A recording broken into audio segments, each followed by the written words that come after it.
Bonjour à tous. Donc aujourd'hui encore une nouvelle vidéo sur ma compréhension de Siziaziki. Comme bon nombre d'entre vous le savent, je me suis hyper spécialisé sur cet homme, ce qui fait qu'aujourd'hui je suis dans l'obligation, pour pouvoir le comprendre, de m'intéresser donc à son comportement, son environnement, sa neurobiologie, sa psychologie, ainsi que son développement. Et là, ce qui est proprement génial, je dirais qu'à force de le lire, à force de rechercher des éléments de compréhension, des éléments, si je puis dire, d'information, d'initiation à, à ce qu'était ou à ce que pratiquait Siziazike, ou aux gens que côtoyer et pratiquer Siziazike, je me retrouve avec une compréhension extrêmement fine. Et donc aujourd'hui, je dirais que aujourd'hui, ce que j'arrive à voir, c'est la transition, la transmission et le transfert qu'effectuait Ziki. Il s'avère que l'homme le faisait de façon extrêmement naturelle. Nous ne sommes pas face à un homme qui, entre guillemets, incite les gens à le suivre. Nous sommes juste face à un homme qui vit sa vie. Il faut comprendre que de par les gènes et de par les prédispositions qu'il y avait donc dans sa famille grecque et dans sa famille gréco-syrienne ainsi que dans sa famille albanaise, les prédispositions ont été transmises. Ce qui fait qu'on se retrouve avec un homme qui a eu, si je puis dire, le tiercé gagnant, si je puis dire. Pour que ce soit d'autant plus visible, en physiologie, vous avez ce qu'on appelle l'expression. Pour faire simple, vous êtes entre guillemets, vous avez au niveau génétique ou au niveau de vos capacités alors, il y a ce qui peut s'exprimer, ce qui peut s'exercer, et vous avez l'expression. Pour faire simple, une situation se présente devant vous. Vous avez l'envergure ou pas pour pouvoir, entre guillemets, vous réaliser par rapport à cette situation. Force est de constater que Sizia avait cette capacité par rapport à bon nombre de gens de pouvoir se réaliser. Je suis extrêmement heureux car je ne m'appuie pas sur, entre guillemets, ce que je pense, entre guillemets, mais sur ce qu'a vécu cet homme. Nous sommes réellement face à un homme qui a réussi, si je puis dire, à être dans la pleine mesure de ce qu'il souhaitait. C'est un homme qui s'expose, c'est un homme qui se projette et qui donc transitionne. La base de cela, c'est le plaisir. Son circuit de la récompense a été certes chanté par son père dès son plus jeune âge, voire même, je dirais que ça a été au niveau embryonnaire. Il s'avère que sa mère lui a donné, l'a porté au Maroc en 1949.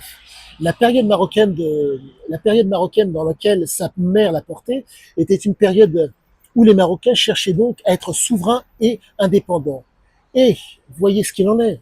Tout au long de sa vie, cet homme a cherché à être vaille que vaille, souverain, entre guillemets, maître de ses actions et indépendant.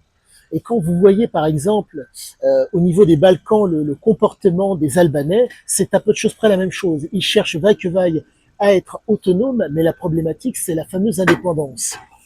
Le problème, pour que ça soit d'autant plus visuel, vous pouvez souhaiter être indépendant, mais que vous ne le vouliez pas, vous êtes tributaire de ce qui vous environne.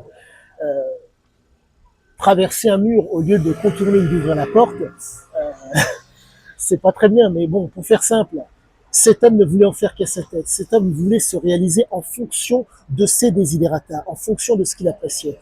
Et là, les textes me démontrent vaille que la transition, la transmission et le transfert sont en train, en tout cas, pour ma part, sont en train de s'effectuer dans ma vie, entre autres, mais je fais la part des choses, car j'en reviens à, comment dire, à ce qui, entre guillemets, faisait mouvoir Ziki, le fameux plaisir. Une phrase qu'il avait dite dans le texte Oroenko. Je j'use et j'abuse de tous les plaisirs. Et dès que le plaisir est passé, je m'en débarrasse. Donc, par rapport à, si je puis dire, l'approche qu'ont les addictologues, les cliniciens et les chercheurs, ils disent tous que le plaisir, entre guillemets, est une approche dopaminergique. C'est l'approche du départ qui donne le plaisir, qui donne l'envie. Mais à la suite de ça, malheureusement, le comportement d'addict fait que on se retrouve avec des comportements, si je peux dire, des renforcements dits négatifs à ce que on répète la même chose avec un produit qui, entre guillemets, vous pourrit l'intérieur, pour que ça soit d'autant plus visuel. La première cigarette n'est pas forcément agréable, mais bizarrement, pour certaines personnes qui ont les prédispositions par rapport à ce côté néfaste, ils prennent plaisir à cette cigarette. Mais le fait de continuer à fumer sur le long terme fait que vous vous empoisonnez. Et force est de constater que Ziké faisait partie de ces gens qui avaient besoin de cet effet bouclé. Qu'entends-je par effet bouclé? En un mot, pour se sentir bien, il fallait fumer. En un mot, pour que revenir à l'équilibre physiologique, il fallait quelque chose de négatif. Fumer de cigarettes, fumer de cannabis, cocaïne, conduite à risque pour pouvoir se sentir bien. Tout a l'air de se tenir, tout est dans le texte et si je puis dire, tout est actuellement dans la physiologie et la neurobiologie pour expliquer ce qu'il y en est. Je suis content comme pas possible. Je me répète, le fameux triptyque que je vais devoir appliquer, mais moi, ce triptyque, je vais devoir l'appliquer par rapport au fait de devoir, car je me refuse, comme vous le savez, catégoriquement à la prise de la moindre substance. Ce qui fait que il y a donc la fameuse transition, la fameuse transmission, et il y a le transfert. Et tout ça, dans mon cas, ça a été grâce à la culture et aussi au travail que j'ai pu effectuer physiquement pour un tant soit peu comprendre ce qu'était cet homme et ce que je peux faire avec mes moyens. Voilà ce qu'il en est. Et à la prochaine.